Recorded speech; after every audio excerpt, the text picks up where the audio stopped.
Kif1re, the Stormbringer. Kif1re is no newbie to esports. Playing competitively since 1994, he's done Quake, Unreal Tournament, Killer Instinct, and more. Despite not having the resources many others do, he has a great mindset for improvement.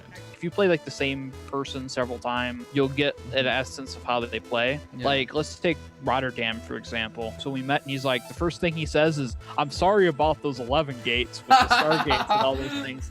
And then my response was, that's fine. I'm trying to do the build that's weakest to it, that's part of my staple style, and trying to figure out how to stop it. And he's like, that's a really good mindset.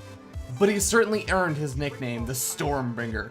He's renowned for doing storm drops in every single matchup, something very few dare to even do. In general, he feels best when he can set the pace and bring it to the late game. And worst, when things get scrappy or all-inning. His PvZ is about getting to the late game while putting some pressure on the Zerg.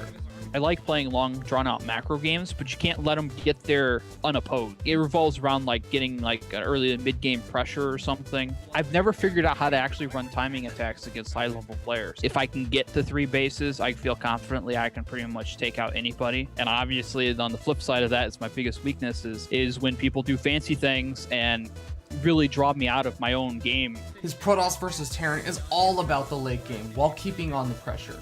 Sometimes he struggles against players who can effectively keep him in the dark, though. Unlike the PvZ, where you have to be up there and being aggressive, it's just an option in PvT. You don't have to really push in there and win the game at that moment. If the Terran doesn't come to you, you get 3-3 Storm and everything else, and then you come to them, and they're not going to be happy about that one. But you can harass with Warp Prisms and a variety of other stuff. It's one thing I always like, and it's like, all right, the Terran's moving out. Warp Prism flies in. You get a Storm drop like 2 or 3 times out of the same Templar. You're obviously winning the game if you hit quality Storms in their mineral lines. Big surprise, everyone! Kif1re likes to bring his PvPs to the late game as well. And once again, his big weakness is scouting and handling early game aggression. If you can get past that, he's solid. It reminds me of like my PvT nightmares to where I can't figure out what variation they're doing. There's another big weakness in PvP, and it's just the constant damage and the constant harass that the other opponent can do. If they play aggressive early game in PvP, they aren't as clean in the late game. They don't know when to transition into Tempest. They don't know the ins and outs of it. I see people will build cannons and they'll warp in and be alert. So it's just like, you got a cannon in your mineral line and the other side of the Nexus? Well, that's great.